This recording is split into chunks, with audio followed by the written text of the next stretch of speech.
नमस्कार. लोकाधिकार न्यूजमध्ये आपले हार्दिक स्वागत. विजयादशमीच्या निमित्ताने राष्ट्रीय स्वयंसेवक संघाचे लातूर शहरात पथसंचलन संपन्न आणि लातूर शहरातील गोदावरी देवी कन्या शाळेमध्ये शस्त्रपूजन प्रकट कार्यक्रम संपन्न झाला. या कार्यक्रमासाठी नांदेड येथील श्री इंद्रजित सिंह बैस राष्ट्रीय स्वयंसेवक संघाचे देवगिरी प्रांत संपर्क प्रमुख हे प्रमुख वक्ते म्हणून उपस्थित होते.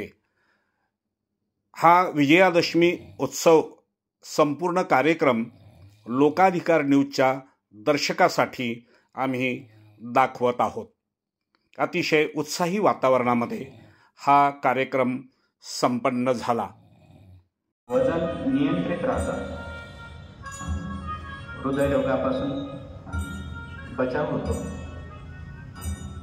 ताणतणाव जीवनातला दूर होतो, शरीर सुंदर आणि सुडल बनतं, पाय व मांड्या मजबूत होतात, छाती व भुजा रुंदावतात, श्वसनासंबंधीच्या रोगापासून मुक्तता होते, स्मरणशक्तीमध्येही वाढ होते.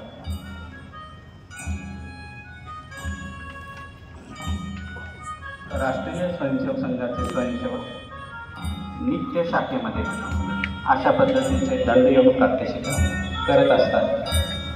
त्यामुळे साहजिकच शरीर आणि मनाने सुदृढ असा माणूस निर्माण या शाखेमधून होत असतो. माणूस घडवणारी संस्था बदलते.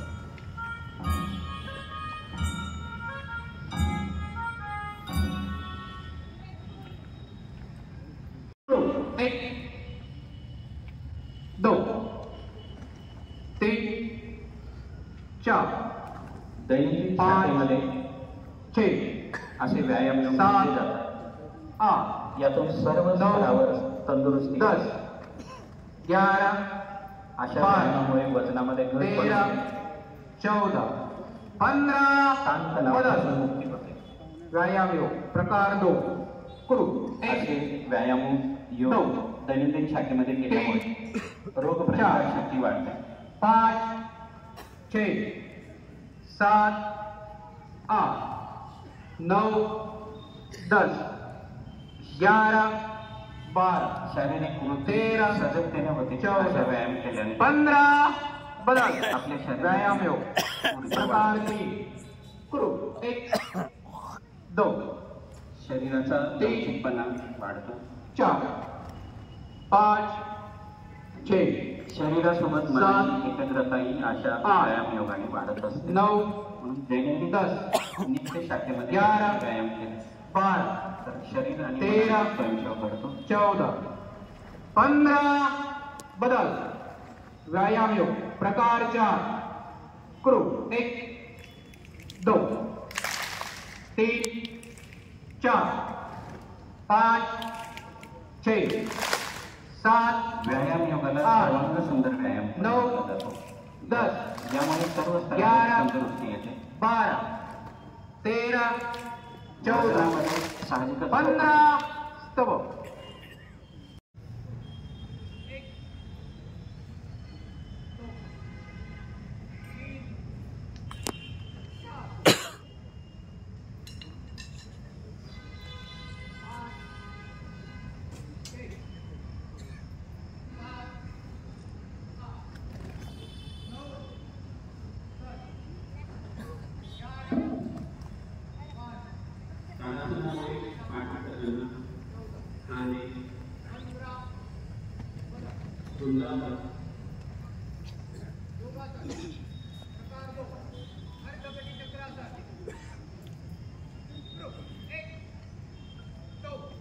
या योगासनामुळे मुलांची उंची वाढते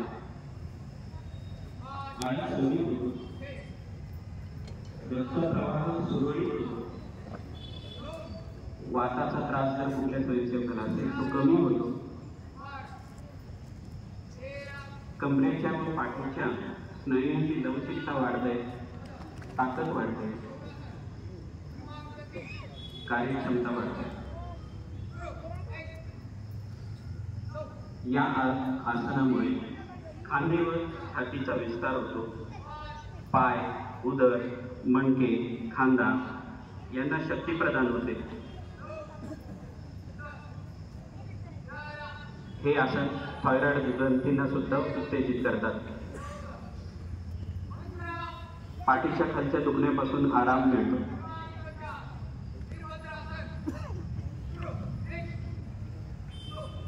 वीरभद्रासनामुळे शारीरिक व मानसिक आरोग्य सुधारते. स्नायूंना बळकटी येते. खांदे, हात, पाय, गोटे यांना सुद्धा बळकटी येते. शरीर संतुलित राहतं. सर्वात महत्त्वाचा फायदा म्हणजे रक्ताभिसरण संस्था सक्रिय राहते.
प्रमुख पाहुण्यांचं मनोगत होईल.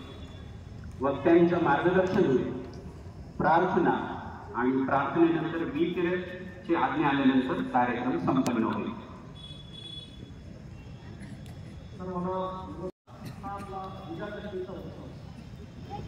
याच दिवशी 1945 साली आपल्या संघाची स्थापना झाली.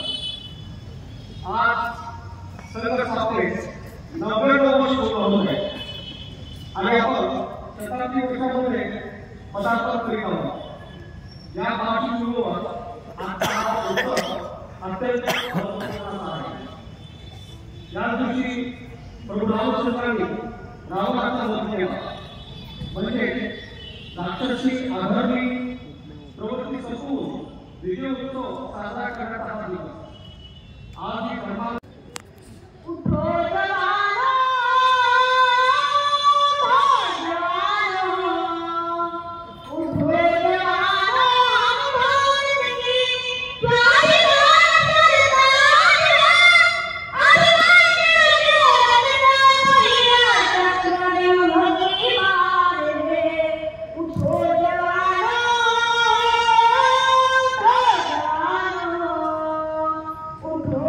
Oh,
त्यांच्यावर आहे.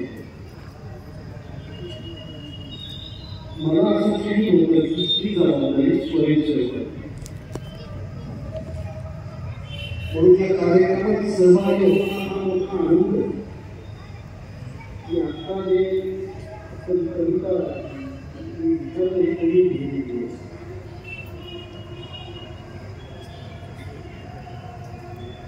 हिंदू धर्म हा प्रेमाचा, हिंदू धर्म हा त्यागाचा, हिंदू धर्म बंधुत्वाचा, हिंदू धर्म हा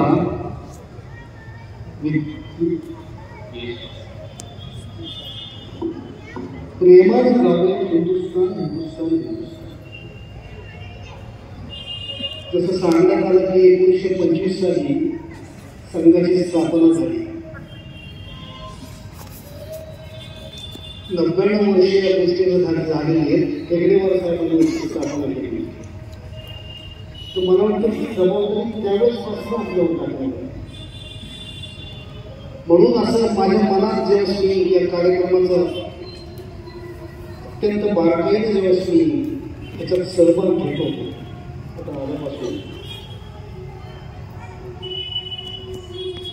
अनोखी आन वाले है निराली शान वाले, अनोखी आन वाले है निराली शान वाले है, जमाने में हम अलग पहचान वाले. असं सगळं सतत भाव माझ्या मनामध्ये उमटत होते.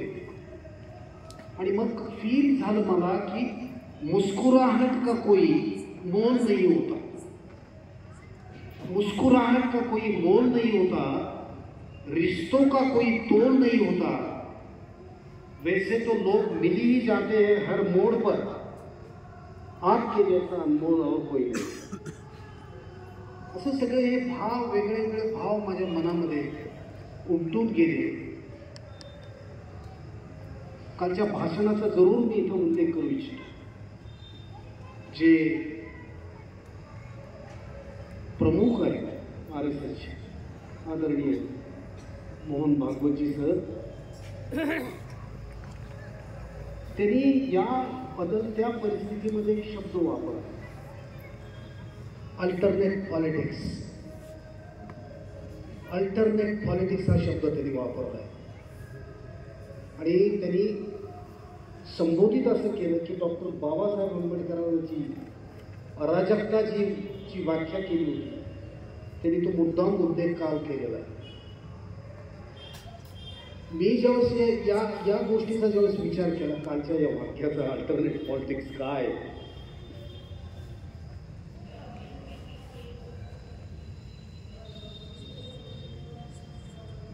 जैसे राजकारण प्रांत से होता है वैसे राजकारण भाषा का होता है,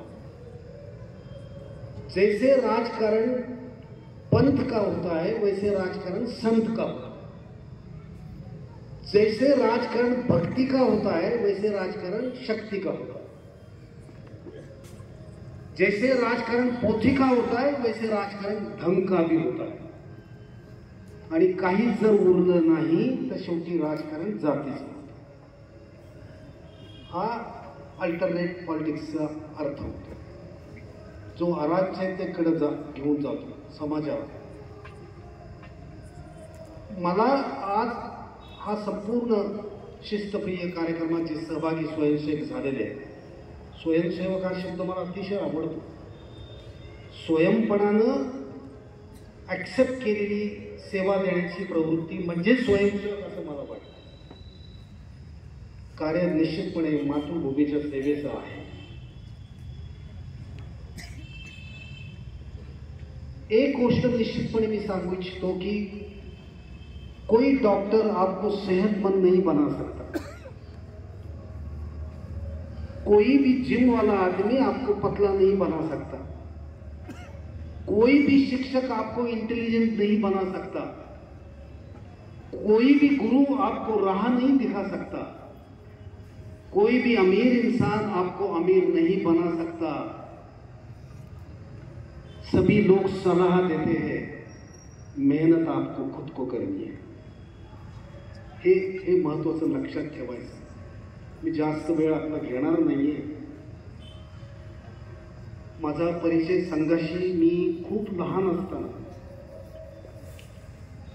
खूप म्हणजे चौथीत मी असताना माझे काका ते तालुक्याचे संघप्रमुख होते, संघचालक होते तालुक्याचे.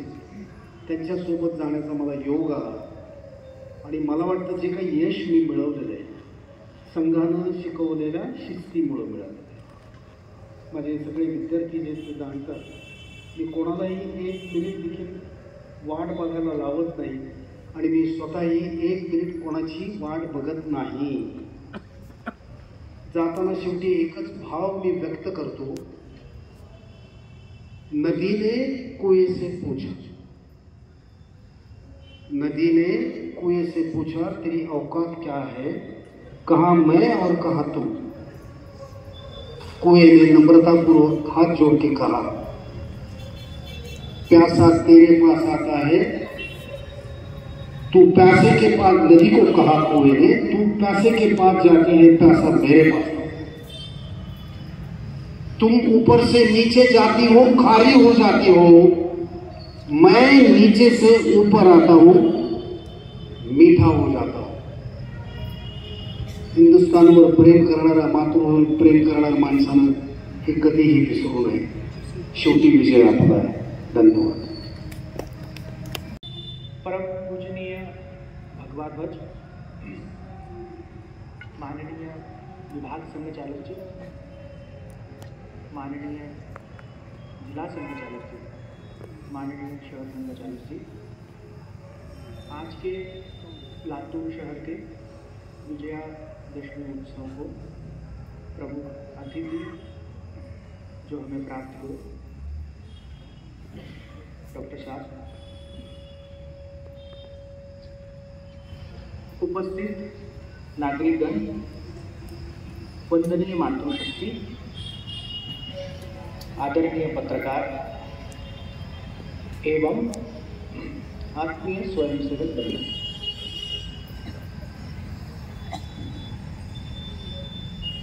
साधारणतः दोपहर में 3:30 बजे से हम ये सब कर रहे हैं. संचलन का सराव, संचलन के प्रत्यक्ष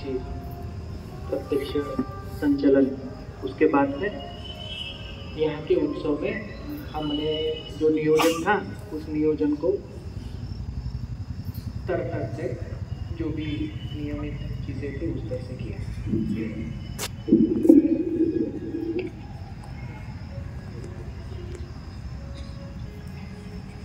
अभी प्रमुख वक्ता जी ने कहा कि आज की परिस्थिति दुनिया के सबसे बड़े संगठन के मुखिया परम पूजनीय सरसंघचालक विजयादशमी के उत्सव में समाज के सामने क्या रखते हैं, इसका कुतूहल विश्व के सभी मीडिया हाउसेस को है, विश्व के सभी इंटेलेक्चुअल क्लास को है, विश्व के सभी इस विचार का विरोध करने वालों को भी है. तो परम पूजनीय सरसंघचालक जिस विषय को रखते हैं उसके तर्क वितर्क, उसके परिणाम, उसका अंदाज तो लिया जाता है. और परम पूजनीय सरसंघचालक जो कहते हैं वो उनका वैयक्तिक मत नहीं होता, वो संघ का मत होता है. ये हम भी भली बातें जानते हैं और दुनिया में सभी लोग जानते हैं. विजयादशमी के उत्सव को, ये विजयादशमी का उत्सव संघ के लिए एक माइलस्टोन की तरह, क्यों तो जिस विचार के साथ में डॉक्टर हेडगेवार ने संघ को शुरू किया उसके 100वें वर्ष में ये संगठन पदार्पण कर रहा है. तो निश्चित ही समाज के मन में, दुनिया के मन में कुछ प्रश्न हैं कि 100 साल एक संगठन जो बिना किसी विवाद के चलता है, 100 साल से एक संगठन जो अनरजिस्टर्ड चलता है, 100 साल से एक संगठन जो विश्व में अपने नाम पर एक ढेले की स्थायी स्वरूप की संपत्ति भी नहीं रखता है, फिर भी यह संगठन चलता कैसे है? ये संघ के नाम पर अपने आप में एक विश्व रिकॉर्ड है और चिंतन की बात भी है, सोचते भी है लोग। पर ये सब होते हुए संघ को इसमें कुछ विशेष नहीं लगता, ना ही संघ का इसको अभिनिवेश भी है। हम सब स्वयं सेवक जिस संस्कार से, जिस भाव से संघ का काम करते हैं, वो हमारा कर्तव्य है। केवल कर्तव्य नहीं, वो हमारा आद्य कर्तव्य है। इस भावना से संघ करता है। तो ये सब करते हुए संघ का उद्देश्य क्या है? 100 साल से एक विचार, एक विमर्श संघ लेकर चल रहा है। तो इस विचार का उद्देश्य क्या, इस संगठन का ध्येय क्या, तो वो स्पष्ट है। 1925 में डॉक्टर हेडगेवार जी ने कहा था, जब संघ की शाखा बाल स्वयंसेवकों के साथ लगाई तो लोग हंसते थे कि एक MBBS डॉक्टर, 40-45 साल की उम्र का डॉक्टर, और इन छोटे बच्चों को लेकर खेलता है, अपना काम धंधा छोड़ता है, और ये खेलने के पीछे का तात्पर्य पूछा जाता है तो इनके द्वारा मैं भारत को अजेय बनाऊंगा, भारत को विश्व गुरु बनाएंगे और भारत का परम वैभव हम फिर से लाएंगे। तो वो संघ का उपहास का कार्यक्रम है। तो लोग तो तब मजाक उड़ा देते हैं। तो डॉक्टर जब कहते थे कि भाई संघ को जो करना है वो ऐसा बलशाली हिंदू समाज खड़ा करना कि जो विश्व कल्याण के लिए सक्षम है, भारत के कल्याण के लिए नहीं, विश्व कल्याण के लिए। और इसका आधार हमारा हिंदुत्व का विचार है और उसका प्रत्यक्ष दर्शन संघ की शाखा पे होता है कि वहां पे हम गीतों द्वारा, व्यायामों द्वारा, विचारों द्वारा, अमृत वचन, इन सब यानी मानसिक और शारीरिक जड़न गड़न से व्यक्तियों का निर्माण करते हैं। वो व्यक्ति समाज जीवन में अपने कर्तृत्व और पुरुषार्थ से हिंदुत्व के विचार का प्रकटीकरण करते हैं। तो डॉक्टर हेडगेवार जी की स्पष्टता थी कि संघ ये करेगा, पर ये करते करते 100 साल के प्रवास में हमने कभी ये नहीं कहा कि संघ बड़ा करना है। संघ का तो मूल उद्देश्य है कि हिंदू समाज बड़ा करना है। संघ को संघ नहीं बड़ा करना, संघ को हिंदू समाज बड़ा करना। अभी वो समाज बड़ा करना, उसको शक्तिशाली बनाना, इसके लिए हम संघ की शाखा लगाते हैं, अनेक उपक्रम करते हैं, कार्यक्रम करते हैं और समाज को ही संघ ने परमेश्वर माना है, इसके लिए उसकी भक्ति करते हैं, उसका जागरण करते हैं, उसका जागरण करते हैं। वो अलग अलग कार्यक्रमों से दिखता भी है। उसके लिए अन्य अन्य समाज जीवन में कार्य करने वाली अनेकों संघ विचार से निकले हुए स्वयंसेवकों ने काम करके संगठनाएं हैं।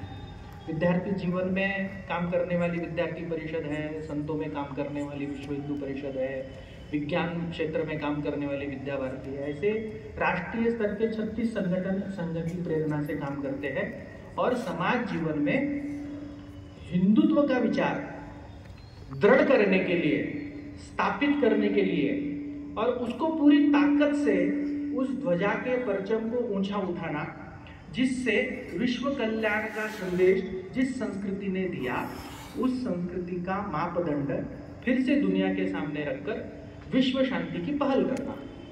तो अब ये हिंदुत्व का जो विचार है वो केवल हिंदुओं तक सीमित है, ऐसा नहीं। तो हिंदुत्व का विचार वसुधैव कुटुंबकम है। हिंदुत्व क्या है? तो हिंदुत्व छत्रपति शिवाजी महाराज का समूचा जीवन है। हिंदुत्व क्या है? हिंदुत्व संभाजी महाराज का दिन प्रतिदिन अपने शरीर के कटते हुए अंगों से दिया हुआ बलिदान है। हिंदुत्व क्या है? महाराणा प्रताप ने जंगलों में घूमकर घास की रोटी खाई, वो हिंदुत्व है। जिस विचार के लिए गुरु गोविंद सिंह ने अपने साथ अपने वंश का बलिदान किया, वो हिंदुत्व है। टाटा समूह और टाटा का पूरा कुटुंब का जो जीवन है वो हिंदुत्व है कि तेरा वैभव अमर रहेगा, हम दिन चार रहे न रहे, ये हिंदुत्व है। हमारे देश में वैक्सीनेशन पूरा हुआ नहीं हुआ, लेकिन विश्व के किन देशों को वैक्सीनेशन की जरूरत है, इसकी चिंता ये हिंदुत्व है। विश्व में छिड़े हुए युद्धों को कैसे निपटाया जा सकता है, इसकी चिंता करना हिंदुत्व है। विश्व को एक शांति के प्लेटफॉर्म पर लाकर मानवीय संस्कृति का विकास स्थिरता के वातावरण में कैसा हो, इसका चिंतन हिंदुत्व है। और संघ का हिंदुत्व कोई नया विचार या विमर्श नहीं। हिंदू और हिंदुत्व के बारे में चर्चा करना, उसका समर्थन करना, उसकी बात करना, इसमें किसी भी प्रकार का अवरोध, शंका का विचार भी नहीं। ये खुले मन से किया जा सकता है। क्यों? तो हिंदुत्व की जो परिभाषाएं हमने बताई कि जो अच्छा होना चाहिए, इसका समर्थन हिंदुत्व है। प्रकृति की जितनी विविधताएं हैं, उन विविधताओं के साथ में इस सृष्टि पे सबको अपना जीवन जीने का अधिकार है। ये नैसर्गिक प्राकृतिक नियम है। उसी नियम को स्वीकारते हुए व्यक्तियों की भी अनेक प्रवृत्ति होती है, वृत्ति होती है, विचार होते हैं। ऐसे अनेक प्रकार के विचार, प्रवृत्ति, प्रकृति वाले लोग एक साथ में सुखी समाधान जीवन जी सकते हैं। ये कल्पना नहीं, ये वास्तविकता से ये जीवन, इस धरा पर जीने वाला हिंदू समाज का जीवन हिंदुत्व है। और ऐसे डाइवर्सिटी में यूनिटी, जहाँ पे अनेकों भाषाएं बोली जाती है, जहाँ पे एक इष्ट देव को पूजने की अनेकों पद्धति है, उसके बावजूद में एक सत्य अनेक प्रकार से बताया जा सकता है। इस विचार को स्वीकारते हुए सबके मूल्यों का आदर करना, सबके विचारों का सम्मान करना, वो करते करते आपसी सौहार्द बढ़ाकर जीवन को आगे लेकर जाना, मानवीय संस्कृति को विकास की ओर लेकर जाना, शांति की ओर लेकर जाना और एक खुशहाली वाला जीवन पूरे सृष्टि में कैसे स्थापित हो, इसका विचार करना हिंदुत्व है। केवल ह्यूमन राइट्स का विचार करना हिंदुत्व नहीं है, एनिमल राइट्स का भी विचार करना हिंदुत्व है। इसके लिए जिसके बलबूते पे भारत की इकोनॉमी टिकी है, खेती, और वो खेती जिस गोवंश पे टिकी है, उसको सरकार ने, प्रशासन ने राज्य माता का दर्जा दिया। तो ऐसे कुछ निर्णयों का स्वागत समाज से भी हो, जिसके ऊपर हमारी पूरी इकोनॉमी डिपेंड करती है। जो शाश्वत खेती थी, पिछले 200-250 साल में इरोजन ऑफ सॉइल जितना हुआ, उतना हजारों साल की सृष्टि के आयु में नहीं हुआ। तो जो फर्टिलाइजर, पेस्टिसाइड्स के उपयोग से विष जमीन में डाला जा रहा है और जो उगाया जा रहा है वो भी विष, और उसकी वजह से मनुष्य जीवन को कैंसर नाम की बहुत बड़ी त्रासदी को नित्य झेलना पड़ता है। तो हम जब परम वैभव की स्थिति में थे, तब तो पेस्टिसाइड, फर्टिलाइजर की जरूरत नहीं थी। तब भारत तो विश्व के जीडीपी में 33% कंट्रीब्यूट करता था। और भारत देता क्या था? अन्न, धान्य, मसाले, खाने पीने की चीजें, वस्त्र, अनेकों चीजें भारत से एक्सपोर्ट होती थी। विश्व की व्यापार में हमारी सहभागिता 33% थी। तो वो परम वैभव का कालखंड हमारी शाश्वत खेती पे था। और वो शाश्वत खेती के जो हमारे मूल आधार थे, वो हमारे गोवंश थे। वो गोवंश थे, इसकी वजह से हमारी खेती खुशहाल थी। हम प्रकृति से जो लेते थे, उसके ग्रैटिट्यूड में, उसके एवज में हम प्रकृति को देते भी थे। हम प्रकृति का दोहन करते थे, हम प्रकृति का शोषण नहीं करते थे। तो प्रकृति का दोहन हिंदुत्व है, प्रकृति का शोषण ये हमारी संस्कृति ने कभी नहीं बनाया। इसलिए इस धरा पे जो हिंदू समाज है, उसका सबसे बड़ा जो उत्सव है दीपावली का, उस उत्सव की शुरुआत हम वसुबारस से करते हैं। अभी 17-18 दिनों के बाद में वो उस दिन आएगा जब हम गोवंश की पूजा करेंगे, गौ माता को गोग्रास देंगे और धरा का सबसे बड़ा फेस्टिवल मनाने की शुरुआत करेंगे। तो ये हमारे कल्चर में, हमारे संस्कृति में, हमारी जीवन पद्धति में हमारे पुरखों ने, पूर्वजों ने छोटी छोटी क्रियाकलापों के आधार पर बिठा दिया। बड़े विचार सामान्य कृति में बिठाए। इसलिए हमारी माताएं पहली रोटी गाय को खिलाती है, आखिरी रोटी हमारे घर का, हमारे खेत का, हमारे परिसर का रक्षण करने वाले कुत्ते के लिए खिलाते हैं। तो ये एनिमल राइट्स हमको किसी से सीखने की ज़रूरत है, ये तो हमारे जीन्स में है, ये हमारे डीएनए में है। हम महाराष्ट्र में जन्मे हैं तो इससे सुंदर भाग्य कुछ नहीं। इस विश्व की धरती पे सबसे बढ़िया धरातल महाराष्ट्र इसलिए है कि जहाँ पे संतों की अगिनत कृपा बरसी है, जहाँ पे संतों ने बहुत बड़ा काल व्यतीत किया और बहुत ज़्यादा मात्रा में किया, और आज तक हमको उन संतों का सहवास, मार्गदर्शन, आशीर्वाद, कृपा मिलती रहती है। तो इसी धरा में नामदेव जी हुए। वो भोजन कर रहे थे तो उनकी थाली में से कुत्ते ने रोटी लेकर भाग रहा था। वो किस्सा हम सबको पता है, मैं कुछ नया नहीं बता रहा। तो वो उसके पीछे दौड़े तो लोग बोल रहे थे अरे वो रोटी लेकर भागा, तो वो उसके पीछे क्यों दौड़ रहा है, जाने थे। वो बोले वो पूरन की पोली लेकर गया है, उसके ऊपर उसने घी नहीं डाल लिया। यानी हमारी भक्ति कितनी भावना से बनी है, और ऐसे संस्कार हमारे पूर्वजों से बने और उनके विरासत में हम बनने वाली आने वाली पीढ़ियां, और इनके ऊपर आरोप होता है कि ये असहिष्णु है, ये अराजक है। और कुछ लोग ऐसे विमर्श स्थापित करते हैं झूठे कि देश में रहना मुश्किल हो गया, हम असहिष्णु वाली फीलिंग फील कर रहे हैं। तो उस समय समाज इन बातों को ध्यान से देखे, ये सादी बात नहीं है।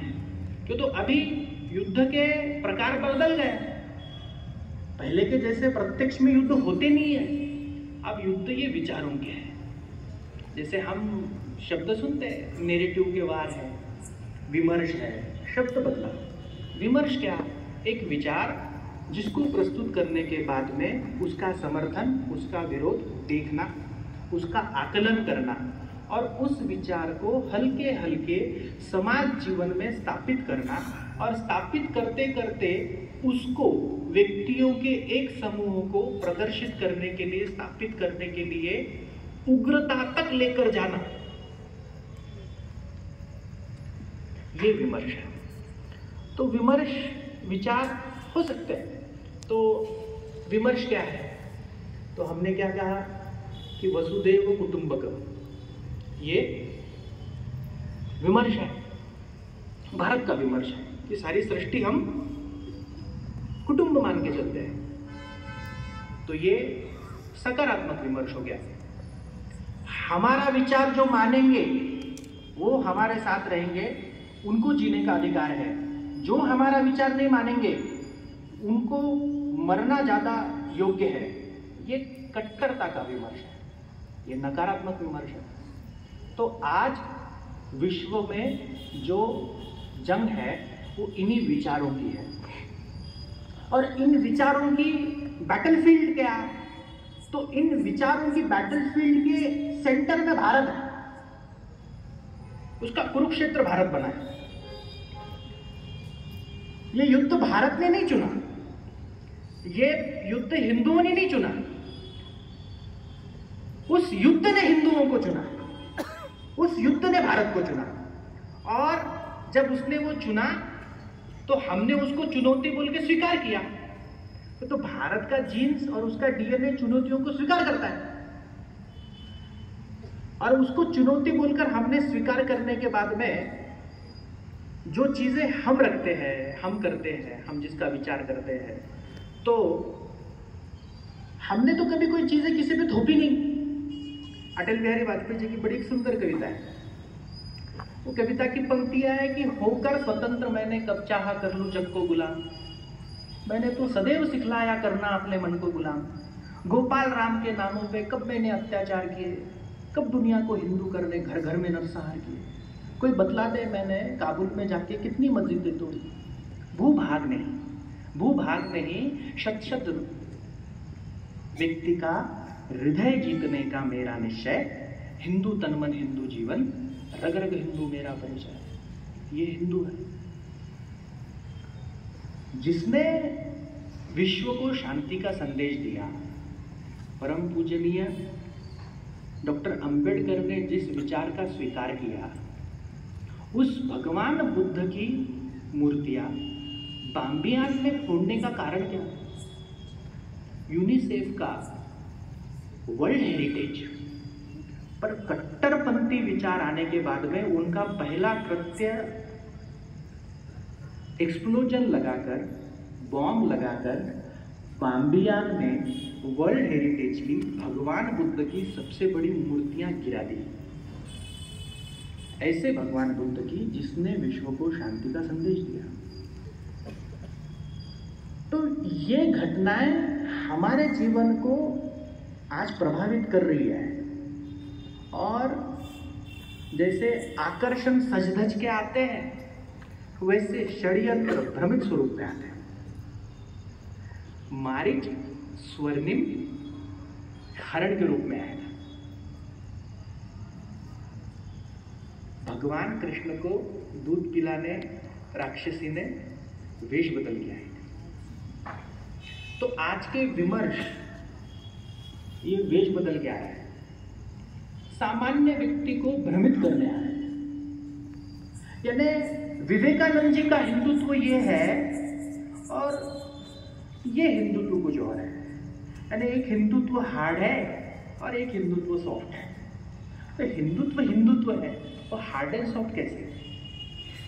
इसकी कोई बेसलाइन नहीं, जिस विचारों की कोई जड़ें नहीं, बस शब्द को बोल दिया और एक समूह ने उसको उठा लिया और एक सिस्टमैटिक टूल किट के आधार पर उस चीज को बार बार बताना और समाज मन को भ्रमित करने का जो प्रयास है, इस चीज को हमको बड़ी शांति से, बड़े संयम से, बड़े गंभीरता से और बड़ी सजगता से देखने का समय है। और ऐसी घटनाओं को देखते हुए इनका काउंटर अटैक जो है, ये उस स्तर पे होना चाहिए। क्यों? तो 100 वर्ष के कालखंड में संघ ने जो विचार हिंदुत्व का जागरण के द्वारा समाज में रखा, तो 100 वर्ष के कालखंड के बाद में संघ को जो करना था, वो संघ अभी 100 वर्ष बाद करेगा। अब तक तो संघ ने संघ खड़ा करने का काम किया, तो ये करने का काम केवल संघ के स्वयंसेवकों का है, ऐसा संघ मानता ही नहीं। तो हमको संघ नहीं बड़ा करना, हमको समाज बड़ा करना है। तो कुछ काम इस बैटलफील्ड में, इस कुरुक्षेत्र के विचारों के रण क्षेत्र में, कुछ काम संघ के हैं, कुछ काम समाज के भी है, कुछ काम विश्व के भी है। तो संघ के स्वयंसेवक समाज में समाज के साथ जाएंगे, समाज के साथ खड़े रहेंगे और समाज के उत्थान के लिए, समाज पे आने वाले संकटों के लिए समाज के साथ में आगे बढ़ेंगे। 100 वर्षों तक संघ का एक मानस था कि हिंदू समाज संघ के साथ है और संघ समाज के साथ रहे। उसका प्रकटीकरण 23 जनवरी को रामलला की प्राण प्रतिष्ठा में हमने देखा कि जहां अयोध्या में प्राण प्रतिष्ठा हो रही थी, तो देश का ऐसा कोई मोहल्ला नहीं था, ऐसा कोई गांव नहीं था जहां पे कार्यक्रम नहीं हुए। वो कार्यक्रम होने चाहिए, ऐसे कोई भी दिशा निर्देश संघ या संघ के किसी संगठन ने नहीं दिए थे। वो समाज ने अपनी स्वयं प्रेरणा से श्रद्धा रूप में किए। उस समय समाज संघ के आगे था। यही संघ की इच्छा है, समाज हमेशा आगे रहे। क्यों? तो ये समाज वो समाज है जिसने इस धरा पे कल्पना के भी परे एक शांतिमय, सुजलाम सुफलाम समृद्ध जीवन हमारे पूर्वज जी चुके, जिसको लूटने के लिए आए हुए लोग सोने की चिड़िया कहते थे।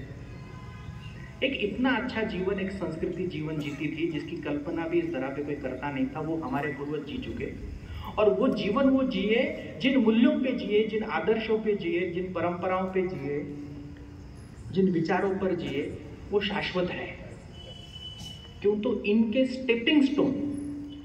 स्टेपिंग स्टोन के नीचे हजारों दधीचियों ने अपनी हड्डियां गला के रखी है और उसका संचित हिंदू समाज की बहुत बड़ी पुण्याई है। तो हम वो ताकत है, 1000 वर्ष के सतत संघर्ष में हम उसका विस्मरण हो गया है, हमें उसका विस्मरण हो गया है, हमारी ताकत का विस्मरण हो गया। और 1000 साल के सतत के संघर्ष में हमको हमारे ताने बाने फिर से ठीक करने का समय कभी मिला, कभी नहीं मिला। हम सर्वाइवल में इतने व्यस्त रहे कि हमारे ढांचे को ठीक करना, उसके अंदर इनोवेशन करना, उसके अंदर R&D करना, इसका समय ही संघर्ष के कालखंड में नहीं मिला। इसकी वजह से आज हिंदू समाज की जो स्थिति दिखती है, जो उसके आत्मगौरव की, स्व के बोध की विस्मरण की स्थिति दिखती है। तो केवल हमारा काम इतना है कि समाज के अंदर वो भाव है, निश्चित है, वो 23 जनवरी को दिखा, वो भाव समाज के अंदर है, वो 1990 की पहली कार सेवा में दिखा, वो समाज के अंदर भाव है, वो 1992 में दूसरी कार सेवा में दिखा। तो समाज के अंदर ये सभी चीजें हैं, पर उसके ऊपर जो धूल है उसको फूंक मारनी है। ये समाज रूपी परमेश्वर जो संघ ने माना है, उसकी भक्ति, उसके जागरण के लिए हमारे प्रयासों की गति को बढ़ाना, उसकी क्षमता को बढ़ाना और उसके प्रयासों की संख्या कितने प्रतिशत में करना, वो हर स्तर पे हम सबका विचार है। ये कलयुग है, कलयुग में अच्छे काम करने के लिए ज्यादा प्रयास लगते हैं, बुरे काम तो अपने आप होते हैं। इसका हर व्यक्ति अनुभव लेता है, हर व्यक्ति जीवन में भी लेता है, वैयक्तिक स्तर पर भी लेता है कि व्यक्तिगत स्तर पर भी कुछ अच्छा करना है तो हमको बहुत ज्यादा एफर्ट लगते हैं, पर गलत काम तो अपने आप हो जाते हैं। तो इस युग का, इस वातावरण का, इस परिस्थिति का प्रभाव ऐसा है कि आज वैज्ञानिक कहते हैं कि हम इस धरती की सबसे भाग्यशाली पीढ़ी है। क्यों? तो इस पीढ़ी ने जितने सुख के संसाधन इन्वेंट किए, जितनी सुख सुविधाएं वैज्ञानिकों ने किए हुए इन्वेंशंस के आधार पर, जितने नई नई बातें हमने इन्वेंट की और सुख सुविधाओं के जितने साधन हमने ढूंढे और कामों को जितना सहज किया, उसकी वजह से आज की पीढ़ी में सुखासीनता की जरा प्रमाण ज्यादा है। और सुखासीनता में मनुष्य की श्रम करने की क्षमता कम हो जाती है। तो जो हिंदुत्व का विचार हमारे पूर्वज लेके चले, तो उस हिंदुत्व के विचार को छत्रपति शिवाजी महाराज ने जो रखा था, वो हे राज्य भावे ही श्रींची इच्छा, ये हिंदुत्व का विमर्श है। और उस विमर्श के लिए छत्रपति शिवाजी महाराज ने जो आयुष्य जिया, 36 साल में एक व्यक्ति ने हजारों वर्ष से चलता हुआ कलंक खत्म किया। छत्रपति शिवाजी महाराज का राज्याभिषेक ये हिंदुत्व का विजय है। खुद के राज्याभिषेक करा लेने के लिए छत्रपति शिवाजी महाराज ने राज्याभिषेक नहीं किया। इस धरा पे फिर से हिंदुओं का राज आ सकता है, हिंदू राजा हो सकता है, ये विश्वास ही समाज खो चुका था। उस समाज के अंदर फिर से वो विश्वास फूंकने के लिए छत्रपति शिवाजी महाराज का राज्याभिषेक हुआ। ये छत्रपति शिवाजी महाराज का विमर्श था, हे राज्य भावे हे श्रींची इच्छा। उसके लिए छत्रपति शिवाजी महाराज ने लिए हुए प्रयत्नों की पराकाष्ठा और उसका परिणाम छत्रपति शिवाजी महाराज का राज्याभिषेक। अपने विचार के लिए, अपने विमर्श के लिए, अपने हिंदुत्व के लिए छत्रपति शिवाजी महाराज के हर जीवन का हर दिन प्रेरणादायी है। और उस जीवन में छत्रपति शिवाजी महाराज को जो करना था वो अनेक उदाहरणों में से दिखता है। सुखासीन स्थिति में, अच्छे वातावरण में हमने हमारे परिणामों को, हमारे कामों की गति को बढ़ाना, ये छत्रपति शिवाजी महाराज ने सिखाया। प्रतापगढ़ के ऊपर अफजल खान को जब खत्म करने का सब जो विचार चल रहा था, तो अफजल खान जब आ रहा था प्रतापगढ़ पर, तो वो ऐसे ही नहीं आ रहा था, उसने विट्ठल मंदिर को खराब किया, महाराष्ट्र की कुलदेवी तुलजा भवानी का विध्वंस किया। ये सब करते हुए जब वो प्रतापगढ़ पर आया, उस समय छत्रपति शिवाजी महाराज की पत्नी बड़ी दुर्धर आधार में थी, रोग में थे, और अफजल खान की राह देखते देखते उनका स्वर्गवास हो गया राजगढ़ पे। छत्रपति शिवाजी महाराज वहाँ नहीं गए, क्योंकि उनको पता था कि उस समय का महत्वपूर्ण काम अफजल खान को खत्म करना था। क्यों तो वो जो संकट स्वराज पे था उसको खत्म करे बगैर स्वराज की गति सुखर नहीं होनी थी। और 13 महीने के बाद संभाजी महाराज द्वारा मुखाग्नि दी गई। अफजल खान को जब खत्म किया, उसको खत्म करने के बाद में दूसरे दिन छत्रपति शिवाजी महाराज ने क्या किया, आवश्यकता तो राजगढ़ पे माँ जिजाऊ थी, छोटे बाल संभाजी थे और पत्नी का देहावसान हो चुका। दूसरे दिन छत्रपति शिवाजी महाराज ने अफजल खान के अख्तारी में कर्नाटक का जितना भूभाग था वो स्वराज को जोड़ने के लिए मुहिम की। अनुकूल वातावरण में अपने कार्य का विस्तार करना चाहिए। अनुकूल वातावरण में श्रम की गति दुगनी करनी चाहिए। अनुकूल वातावरण को हर्ष में, उल्लास में, मनाने में वो समय को व्यतीत नहीं करना। उस अनुकूल वातावरण में अपने विचारों का जो होराइजन है उसका स्पेक्ट्रम बढ़ाना, उसकी परिधि बढ़ाना, उसका परिध बढ़ाना। ये छत्रपति शिवाजी महाराज ने किसी भाषण में नहीं कहा, किसी किताब में लिख कर नहीं रखा। छत्रपति शिवाजी महाराज ने ये उनके जीवन में साक्षात जीकर बताया। क्षमताओं ने, अपनी क्षमताओं को क्या खर्च करना, ये छत्रपति शिवाजी महाराज ने अपने मावड़ों के साथ बताया। जो बाजी प्रभु देशपांडे मावड़ में था उसको स्वराज का महत्व समझाया, तो पावन खिंड में जब वो खड़ा था मानो मृत्यु के सामने अड़ा था। जब तक राजे विशालगढ़ पर नहीं जाएंगे यहाँ से बाजी प्रभु हटेगा नहीं। एक क्षमता सत्य के लिए कैसे खड़े रह सकती है, एक क्षमता धर्म के लिए स्वयं का उत्सर्ग कैसे कर सकती है। आधी लग्न कोंडाण्याचे नंतर आमच्या रायबाचे। तो क्षमताओं ने अपनी क्षमताएं का खर्च करनी है, ये आज के क्षमतावान लोगों के वैयक्तिक चिंतन का विषय है। मेरी वैयक्तिक क्षमता जो है वो राष्ट्र के लिए लगे, ये रतन टाटा, टाटा समूह ने जीकर बताया। एक अलौकिक जीवन भारत माँ का वैभव बढ़ा गया। अलौकिक जीवन, कहीं आवाज नहीं। टाटा जी का ग्लैमर इतना ही था कि वो कभी ग्लैमर में आए ही नहीं। भारत माँ का वैभव बढ़ना चाहिए। हम दिन चार रहे न रहे, तेरा वैभव अमर रहे माँ, ये वास्तविक जीवन में जीना चाहिए। भारत समाज, धर्म, मूल्य, परंपरा समय मिलने के बाद का काम नहीं है, ये जीवन के साथ करने का काम है। ये जीवन का न टाला जा सका हुआ सत्य है, इसी के लिए जीवन जीना है और उसके लिए बाजू की व्यवस्था है। हमारी समझ किस तरह से ठीक करें, तो क्षमतावान लोगों का जीवन कैसा हो, ये आज के परिप्रेक्ष्य में देखने की आवश्यकता है। और उन क्षमताओं को भारत के वैभव में लगाते हुए किस तरह से प्रेरणा स्तंभ बने, किस तरह से आधार बने, ये सबका विषय है। क्यों तो संघ कभी ऐसा नहीं बोलता, ये संघ की मान्यता भी नहीं है कि भारत को परम वैभव पर लेकर जाना, ये संघ का टेंडर नहीं है और संघ ना उसके ऊपर क्लेम भी करता है। संघ का काम समाज को खड़ा करना और उस समाज के शक्ति के ऊपर भारत को खड़ा करना।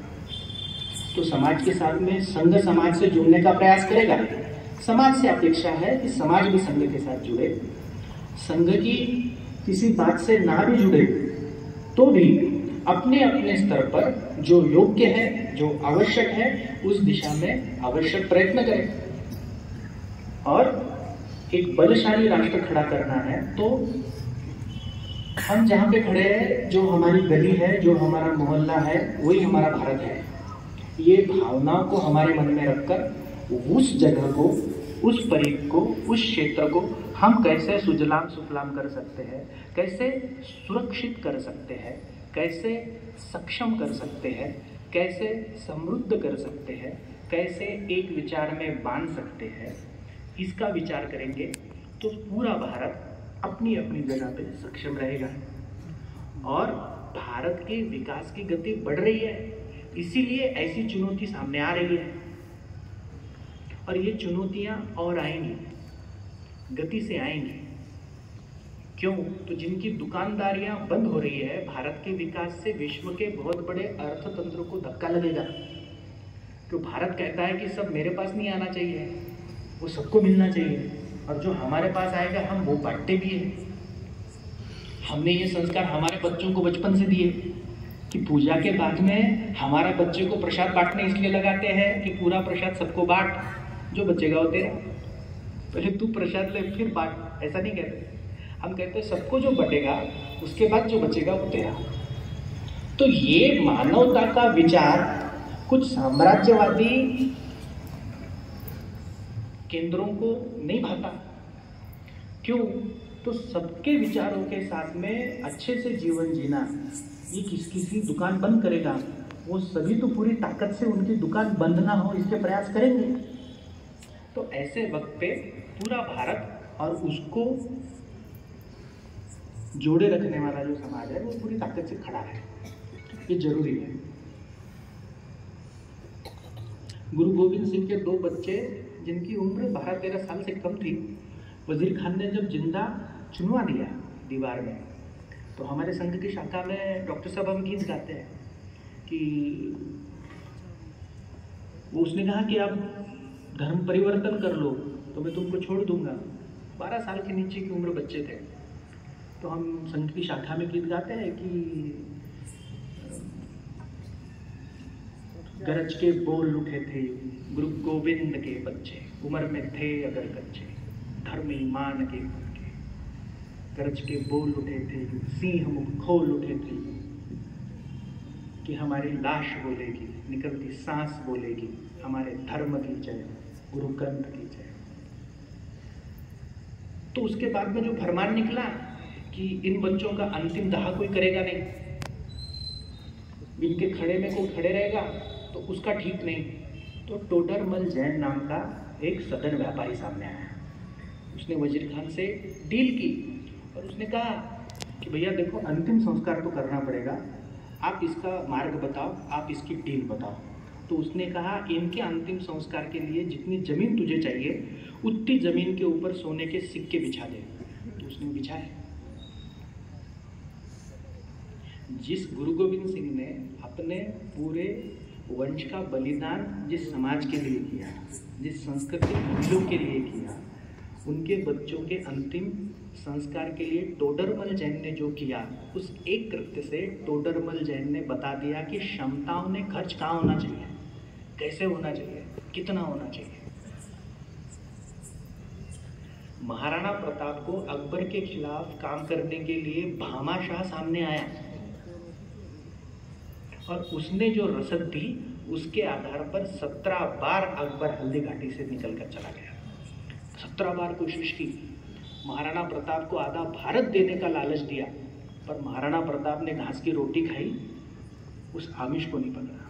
तो हमारे पूर्वजों ने हमारे मूल्य, हमारी संस्कृति, परंपरा, नैतिकता को इतने विपरीत काल में अपने प्राणों का बलिदान देकर जैसे थी वैसे, अपितु उसमें 2 बातें अच्छी जोड़कर हमको दिया है। तो हमारी आने वाली पीढ़ियां भी यही अपेक्षित करें। क्यों? तो आज विश्व की बड़ी बड़ी हस्तियां, इंटेलेक्चुअल कहते हैं कि ये जो पीढ़ी जीवन जी रही है ये इतिहास लिख रही है। तो आज हम जो कर रहे हैं हमको नहीं पता हम क्या कर रहे हैं, पर जब इस पीढ़ी का इतिहास लिखा जाएगा तो वो क्या लिखा जाना चाहिए, कैसे लिखा जाना चाहिए। भारत उस कगार पर है जहाँ से विश्व कल्याण का एक बहुत बड़ा द्वार खुला है। तो ऐसे वक्त में पूरे समूचे विश्व के लिए हिंदुत्व का विचार जीवंत रहना चाहिए, वो फलना चाहिए, वो फूलना चाहिए, और उसको अवरोध में आने वाली सभी छोटी मोटी बातों को बाजू में रखकर हमको आगे जाना है। भ्रम फैलाने वाले हमारी फॉल्ट लाइन पे काम करेंगे, हमारी डाइवर्सिटी को हमारा अलगपन बताएंगे, पर हमको ये समझना चाहिए कि डाइवर्सिटी नेचर की है, वही हिंदू संस्कृति की है, और ये हमारी यूनिटी है। डाइवर्सिटी का रिस्पेक्ट ये हिंदुत्व है। तो व्यवस्थाओं में ना फंसते हुए, भ्रमों में ना चढ़ते हुए, आने वाले समय में जो चुनौती हमको मिल रही है उस चुनौती को बड़ी ताकत से अपेक्षित उत्तर देने के लिए हम हमारी कमर कसेंगे और आने वाले समय में भारत के वैभव के लिए अपना योगदान पूरा देंगे। निश्चित विजय हमारी बढ़ते रहे सदा। जगन्नाथ का रथ जब चलता है तो हर व्यक्ति के मन में एक भाव होता है कि उस रथ को मेरा हाथ लगे। उस व्यक्ति को पता है रथ मैं नहीं खींच रहा, रथ तो खींचा जाना ही है, पर उस पूरी प्रक्रिया में मेरा योगदान कुछ हो। तो हिंदुत्व के जगन्नाथ का रथ यशस्वी यात्रा पे निकल चुका, उसका विजय निश्चित है, वो आगे भी बढ़ेगा। पर हम सब ने अपने वैयक्तिक स्तर पे विचार करना है कि उस विजय रथ में हमारा कंट्रीब्यूशन क्या, हमारा योगदान क्या। जो जगन्नाथ का रथ तो निकल गया, वो चलेगा भी, बढ़ेगा भी, विजय भी होगा। तो आने वाले समय में हम हमारे कमर कसेंगे, जो पाया उसमें खो ना जाए, जो खोया उसका ध्यान करेंगे और एक बलशाली राष्ट्र के लिए, हमारे हिंदुत्व के विचार और विमर्श के लिए श्रम की पराकाष्ठा, जो हमारी संस्कृति का वैशिष्ट्य है, उस श्रम की पराकाष्ठा का समय है। उस श्रम की पराकाष्ठा के लिए हम फिर से कटिबद्ध रहेंगे। ये विजयदशमी के उत्सव पे इस संकल्प के साथ मैं अपने वाणी को विराम देता हूँ। क्यों? तो विजयादशमी का ये 3.5 मुहूर्तों में का एक मुहूर्त है। ऐसा कहते हैं कि इस मुहूर्त में जो अशक्य लगने वाली बात है, बड़ी चुनौती वाली बात है, वो संकल्प करना चाहिए। तो प्रकृति, परमेश्वर और पूरी आभा उस संकल्प के सिद्धि के लिए सज्ज होती है। हमको केवल एक संकल्प की जरूरत है। इस विजयादशमी के विजय मुहूर्त पे ये संकल्प करेंगे, भारत का वैभवशाली राष्ट्र बनाने के लिए अपने योगदानों की पराकाष्ठा करेंगे। भारत माता की जय।